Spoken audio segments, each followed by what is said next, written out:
Baik, kembali lagi di Apa Kabar Indonesia Pagi. Saya mau ke Mas Seno. Mas Seno, kalau melihat kan beberapa partai yang tadi saya sebutkan itu kan juga belum ada kira-kira sinyal siapa yang nantinya akan diusung dalam Pilkada Jawa Timur begitu ya. Kalau dari PDIP sendiri melihat PKB ada nama yang juga ternyata dalam survei juga cukup potensial, 23%, kayak Haji Marzuki Mustamar. Kira-kira potensial nanti bergabung bersama PKB dan juga memberikan penantang yang cukup tangguh begitu untuk Khofifah Emil? Satu, secara tradisi historis kultural, kami sadar betul bahwa Jawa Timur itu wilayah yang nasionalis religius. Artinya di 2018 pun saat Pilgub yang lalu, pasangan atau kerjasama politik koalisi semangka, merah dan hijau, itu pernah kami lakukan. Ini baju TV One hari ini. Nah, jadi gak sulit untuk menyatukan. Gak sulit untuk bicara tentang koalisi yang kemudian melibatkan nasionalis dan religius. Secara culture, dulu Gus Ipul dan Mbak Putih kan kalau bicara di Jawa Timur, dan itu PDI Perjuangan dengan PKB sebagai partai-partai utama. Artinya dengan siapapun sebenarnya di Jawa Timur kami bersahabat baik. Komunikasi dilakukan dengan sangat baik. Bahkan dengan PAN pun di berbagai daerah kemarin kita baru memberikan rekomendasi bersama-sama. Artinya tidak ada masalah secara komunikasi. Hari ini prosesnya adalah penjajakan, penjaringan, penyaringan, termasuk pencermatan nama-nama itu semua. Bahwa Yai Marzuki Mustamar adalah tokoh yang disegani di Jawa Timur, kami sadar betul. Dan betapa pada saat Pilpres yang lalu juga berbagai dinamika itu memunculkan ketokohannya semakin dalam terkait dengan peta Pilpres di Jawa Timur pada waktu itu. Sehingga semua sedang kami uji, kami dalami. Bahwa kami juga punya banyak pemimpin-pemimpin dari Jawa Timur juga harus jadi catatan.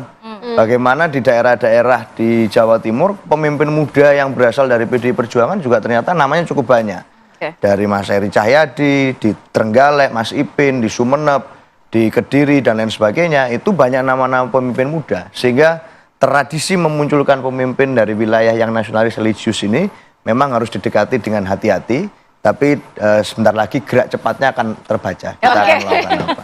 Mas Nyarwi, kalau kita lihat ini sebenarnya dari peta koalisi dan juga dari sosok Khofifah saat ini ya memang survei tertinggi begitu. Ini bagaimana kalau dari pengamatan Mas Nyarwi? Ya, yang pertama yang jelas ya,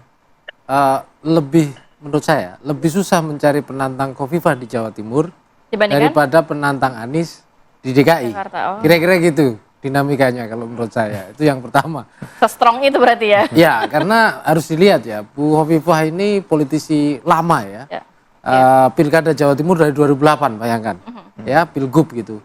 Belum lagi dari berbagai jaringan generasi politik, Bu Khofifah ini lintas partai ya.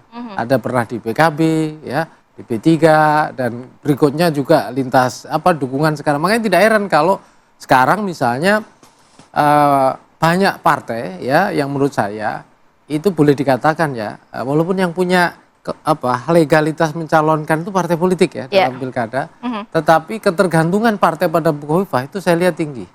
Ya, artinya ya dengan peran-peran yang Bu Khofifah jalankan, saya lihat ini juga memposisikan Bu Khofifah itu menjadi sentral ya, tokoh penting di pilkada Jawa Timur hari ini. Nah, sayangnya gitu ya, partai-partai besar di Jawa Timur itu sejak lama menurut saya gitu ya, terutama yang sekarang kesulitan untuk ikut mencalonkan Bu Khofifah kasarnya gitu, itu membreeding atau menumbuhkan ya figur-figur tokoh-tokoh yang siap menjadi penantang Bu Khofifah. Paling enggak dalam konteks pilkada itu bisa bersaing dengan Bu Khofifah. Itu saya lihat hari ini belum sepenuhnya. Saya contohkan begini. PDI Perjuangan tadi Bung Seno misalnya mengatakan banyak tokoh, tetapi itu kan tokoh-tokoh di level kalau boleh dikatakan ya, terutama yang tadi disebut ya nama-nama kepala daerah dan sebagainya, itu level kabupaten kota, dan itu boleh dibilang basisnya itu belum merata sepenuhnya di Jawa Timur. Nah, ada beberapa tokoh nasional juga tadi disebut Bu Risma gitu, Mas Pramono dan lain-lain, itu saya kira juga mungkin tadi dikatakan bahasanya kan mesin politik bergerak, tapi tingkat penetrasinya mungkin sampai hari ini ya kalau dibandingkan Bu Khofifah dan di banyak data survei itu pun belum kebaca. Karena apa? Tingkat sebaran dukungan basis itu Jawa Timur itu kan luar biasa unik ya. Ada wilayah 8 klaster itu ya, dari Pandalungan, Arek, Madura dan seterusnya, dan itu unik sendiri-sendiri gitu loh. Dalam model kalau dikatakan mungkin komunikasi dan marketing politiknya juga gitu ya. Nah, belum lagi ya kalau kita lihat sekarang ini saya kira juga di Jawa Timur unik ya. Ada beberapa misalnya pengaruh tokoh. Jawa Timur tuh kayaknya begitu ya. Pengaruh tokoh itu dominan dibandingkan tokoh-tokoh partai maksud saya, tokoh-tokoh sosial. Makanya saya tidak heran nama Pak Kiai Marzuki Mustawar muncul. Karena kalau kita ngomong dari dulu itu ada Gus Dur misalnya ya, tokoh NU gitu. Nah, itu juga saya kira makanya itu belakangan kan kemudian muncul ya wacana-wacana antara PDI Perjuangan, PKB gitu ya, bahkan ada PKS dan lain-lain termasuk kemudian mendorong Kiai Marzuki sebagai katakanlah lawan tanding gitu ya untuk Bu Hovifah. Kira-kira cukup potensial? Kalau dari sisi ketokohan saya kira potensial. Iya. Tapi kalau dari kondisi realistis hari ini dari berbagai data survei kan masih rendah kan gitu. Tetapi balik lagi ya, harus diingat Rati, pemilih Jawa Timur itu pemilih ideologis. Iya. Ya mungkin dikatakan bobot ideologisnya lebih kental ya. Karena apa? Karena biasanya itu kalau kita lihat ya dalam orientasi terhadap tokoh, itu tingkat kelekatan pada tokoh itu luar biasa. Tapi juga ada uniknya juga. Di Jawa Timur bisa contoh ya di NU itu juga ada NU ulama kiai-kiai besar gitu, tapi di level bawahnya juga ada pengaruh-pengaruh lagi kan gitu. Nah demikian juga banyak tokoh elit-elit juga begitu berlapis-lapis gitu, makanya itu saya lihat Bu Hovifah ini berhasil naik kelas, sementara yang lain ini belum kesempatan naik gitu loh. Jadi startnya tangganya lebih tinggi gitu. Karena faktor kinerja yang sudah dibuktikan selama beberapa periode oleh Hovifah, atau karena faktor memang ketokohan itu sendiri? Kalau itu jawabannya menurut saya dua-duanya ya, Sira ya. Kenapa? Karena Bu Hovifah juga tokoh gitu, di Muslimah, di ini gitu. Terus yang kedua juga kinerja gitu. Tetapi kan kita sendiri kadang-kala saya dalam berbagai data survei seringkali menanyakan gitu ya.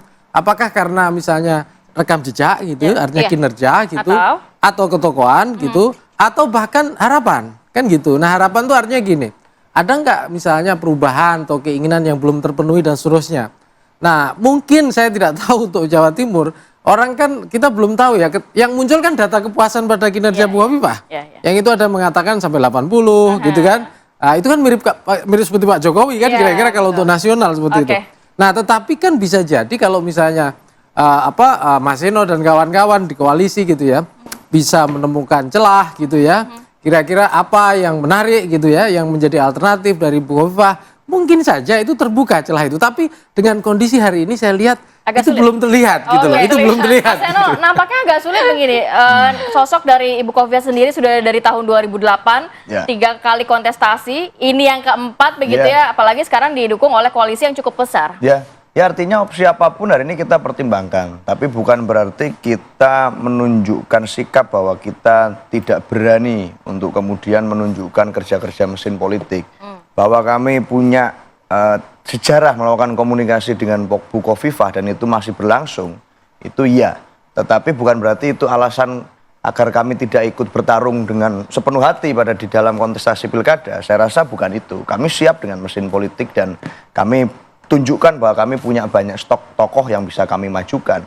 Yang menarik sebenarnya adalah bahwa ini sebagai penegasan Mbak di berbagai daerah termasuk di Jawa Timur, bahwa logika pilkada seringkali bisa saja berbeda 100% dengan logika pilpres. Kalau kemarin masih banyak yang merasa bahwa PDI Perjuangan ini tidak akan misalnya berkomunikasi dengan partai-partai lain karena dinamika pilpres yang demikian keras.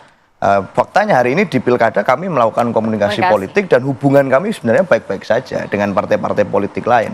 Sehingga di Jawa Timur pun kami juga ya saya rasa petanya bukan persoalan apakah ini kemarin adalah koalisi A atau koalisi B, tetapi mana yang sebenarnya punya kesamaan platform untuk mengusung tokoh mana. Artinya ketika komunikasi politik dilakukan berbeda dengan pada saat pilpres gitu, peta politiknya, peta koalisinya, itu yang diajukan harus dari PDIP untuk misalkan bergabung gitu, sama-sama mencalonkan Hovifah. Ya, artinya logikanya, sudah final begitu ya? Logikanya adalah sebagai partai politik, kami berkepentingan untuk mendorong kader kami ke jabatan publik, apapun itu.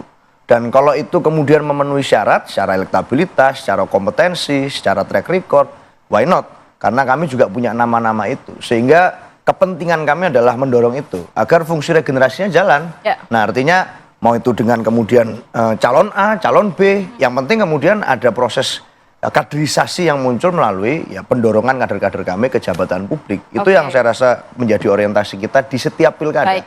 Baik, nanti saya akan ke Bang Zaky. Bang Zaky, kalau hitung-hitungan di atas kertas nampaknya cukup percaya diri nih, begitu ya. Tapi kalau dari sisi Bang Zaky dan juga 6 partai pendukungnya, masih membuka ruang nggak nantinya untuk partai-partai lain yang juga mau mendukung Ibu Khofifah dan juga Mas Emil Dardak? Tapi tahan dulu ya Mas ya, kita akan sambung lagi di segmen berikutnya. Tetap bersama kami di Apa Kabar Indonesia Pagi.